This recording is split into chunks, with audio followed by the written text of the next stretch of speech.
Detroit gets some positive injury news ahead of their NBA Cup game against the 76ers.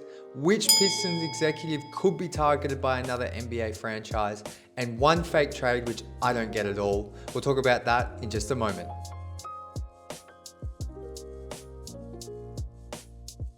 Welcome back to the Pistons Jack YouTube channel. On today's episode, we're going to preview the Pistons' second NBA Cup game against the Philadelphia 76ers on Friday night. We'll then touch on some reports surrounding a Pistons front office member, and we'll round out the show with just a fake trade, which I don't understand, but has been put out by multiple outlets. And I'll talk about my thoughts overall on the Pistons and making a big trade this season. But let's begin the show with a preview of the Pistons' home game against the Philadelphia 76ers Friday night. Their second NBA Cup game. The Pistons are 1-0 in the NBA Cup game. They got their first 1-0 in the NBA Cup. They got their first win against the Brooklyn Nets last Friday. And this is a game that has some level of stakes to it. We got an injury report today over on ESPN, and some of the Pistons beat reporters also back this up.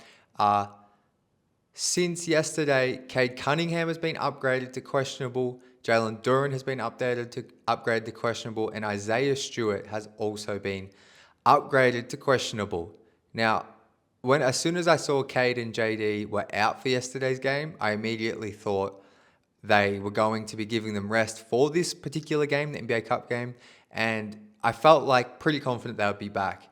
Now, let's hope Isaiah Stewart is also good to go, because the team is going to still be without Tobias Harris, Asar Thompson, and obviously Jaden Ivey and Marcus Sasser, who have been out the whole season, which is a bit of a big blow. But if they can get Stu back, JD and Cade minus Asar, that will be the same players they had available for the game Detroit played in Philly earlier this week, and where they got a pretty impressive win. For Philly, they're going to be once again without Joel Embiid, Paul George, and VJ Edgecombe is questionable. So no Joel Embiid is always a positive, I think, in the favor of the Pistons. Even with how good their defense is this year and the state that Embiid is in, he's still someone who can easily put up 20 to 25 in 20 minutes and just be a nightmare to defend, especially if the Pistons might not have Stu. So no Embiid.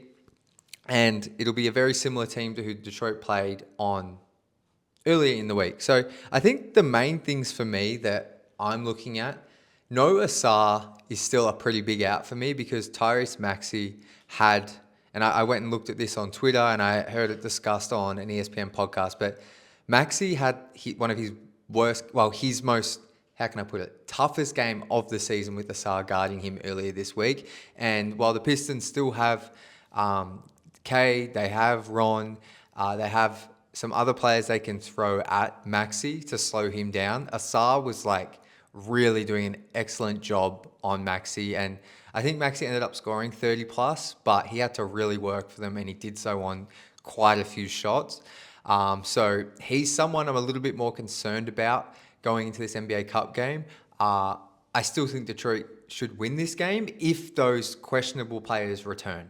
But when we look at Philly, they're currently 7-4. They're third in the East. They just beat the Celtics at home by 2 points. I think the Celtics could have tied it up at the buzzer and gone to overtime, but they missed a lob.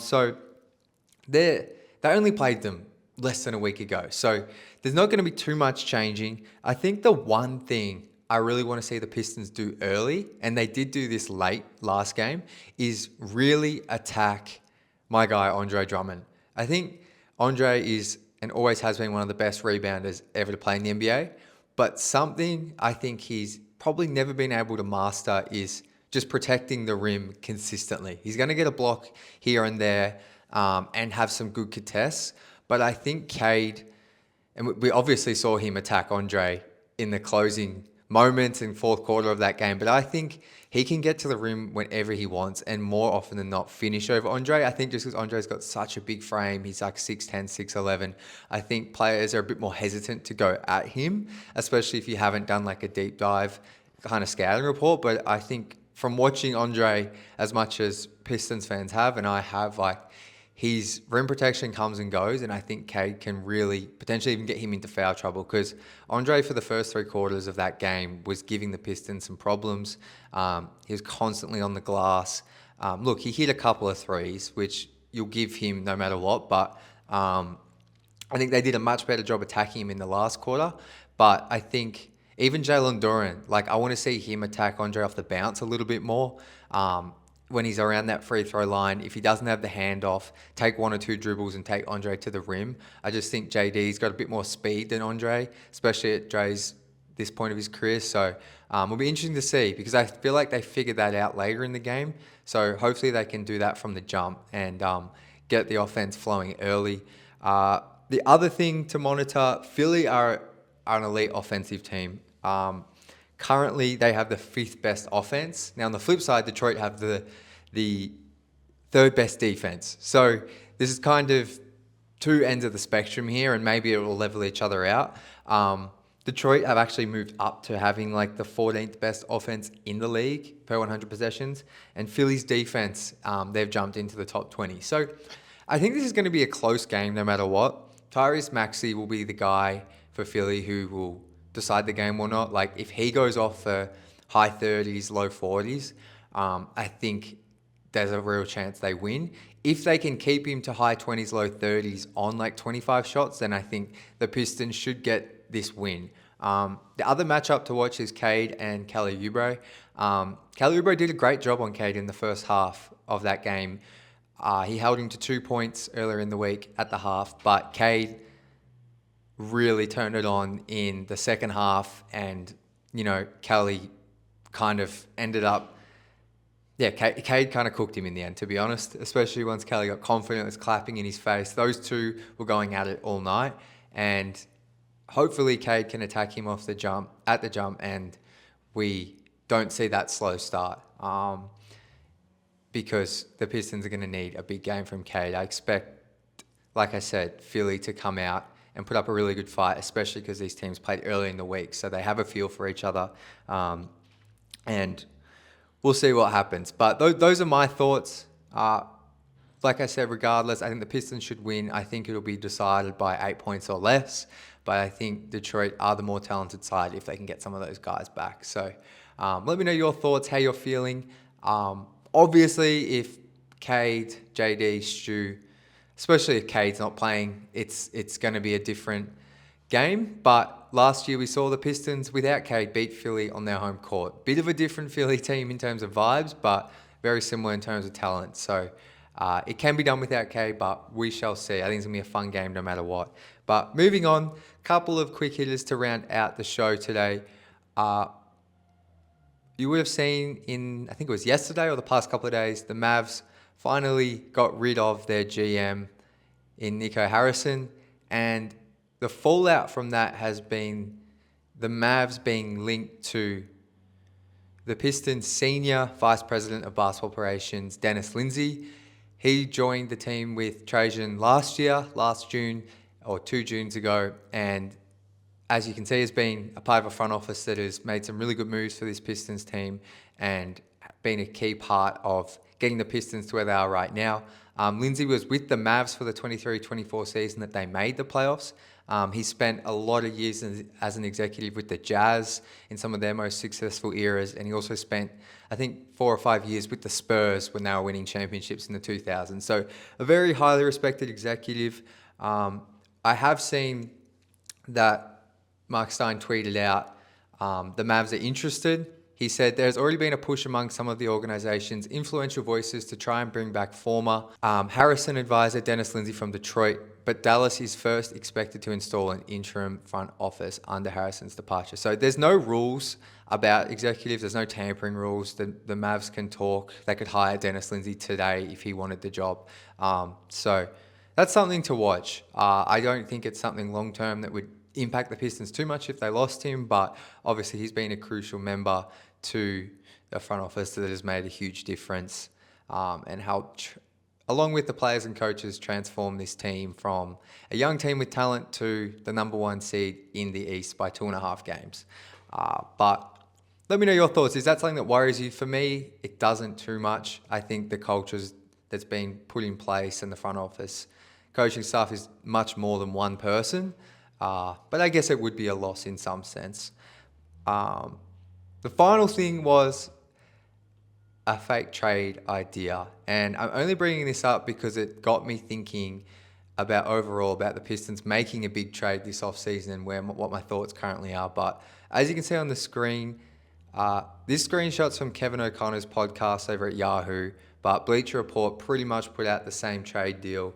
And then off the back of that, a lot of other publications kind of aggregated it. But as you can see here, following Nico Harrison's firing, there's a lot of trade ideas out there for Anthony Davis. And this one here, I just think is absolutely horrific. But essentially, the Pistons would get Anthony Davis. They'd send out Tobias Harris, Karis LeVert for the salary. And then they'd send out Jaden Ivey as a young point guard and future draft picks. So who knows how many that is. I think, obviously, before I attack KOC too much, it does say fake trade idea. This isn't something that's being pushed or something that can happen, but I just think there's a lot of national media people right now talking about the Pistons that haven't paid too much attention to the team, which is kind of understandable a little bit, especially before last year. But I don't think they understand the value that not only those draft picks have, but someone like Jaden Ivey has to the team, and even Tobias Harris. The Pistons aren't just going to send out these guys for someone like Anthony Davis, who Trajan Langdon, the GM, has specifically said multiple times he doesn't want players who are injury prone. Like, that's been one of his big things, especially before last season. Injury prone players are not something he's interested in, and Anthony Davis, as talented and as good as he is, at the age of 32, turning 33, hasn't played a game this year, and as pretty much most NBA fans know, has a reputation for just missing huge chunks of time every NBA season. So for that part alone, I couldn't see the Pistons doing this, but I think, yes, a fully healthy Anthony Davis would go nicely alongside Jalen Duren. Defensively, that would be ridiculous with Isaiah Stewart as well. But he doesn't stretch the floor. He doesn't shoot at all, which I think if you're going to add him alongside Cade, Ron Holland, aside Jalen Duren, you kind of need. Now, maybe you just say, well, once you get AD and Cade, you just figure out the rest. But at that age, he doesn't align really with Cade, who's only 24. And yeah, he has 3 years, nearly 180 million remaining. I just think mortgaging your future for a guy who can't play games consistently and isn't necessarily the best fit offensively when your defense right now is already top 4 or 5 in the NBA. I think it was top 3 in the NBA right now. They clearly don't really need to bolster their defense too much. If Anthony Davis is 25, 26, then completely different conversation. But obviously, if anyone disagrees with me, I'd love to know. I assume most people will agree with me, from especially what I have seen Pistons fans react to that. But where we'll end the show is, I'm actually starting to think that the Pistons won't make a deal at the deadline. They won't make a big deal. I could see them going and getting another shooter or something like that for someone on an expiring deal or someone that doesn't have a long-term commitment. But in terms of moving future picks and any young players, I don't really see it happening. This team right now is 10-2, top 5 defense, top of the East by 2.5 games, like I said, second best record in the NBA. And even without half their team are winning games.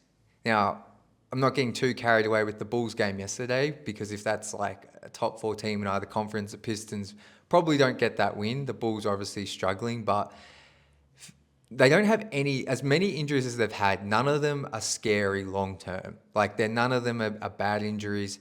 They're going to be back within a month, all those players, barring any further setbacks, a month to 6 weeks. And they're playing some exceptional basketball. There's no real need to take a risk and trade for someone in their late 20s, early 30s. I love Larry Markkinen, would be a good fit, but at the same time, maybe that's something you wait until the off season to do. Maybe you miss out because the Jazz move him at the deadline, but I can't see them with the chemistry, culture, and everything this team has right now making a deal for any player we've kind of heard about. Now, there could be someone we don't know about that pops up and that changes things, but from what we see in most discussions, I just don't really see it happening right now before the deadline. That doesn't mean nothing will happen in the off season though, after another playoff series and some more data on how the team looks in that kind of atmosphere. But that's just where I'm at. And of course, I'd love to hear your thoughts, but we will be live tomorrow after the Philadelphia 76ers game with Pistons Worldwide. Tom and I are doing our second stream, so be sure to come check that out straight after the game and another Pistons win. But until then, thank you so much for watching, and as always, go Pistons.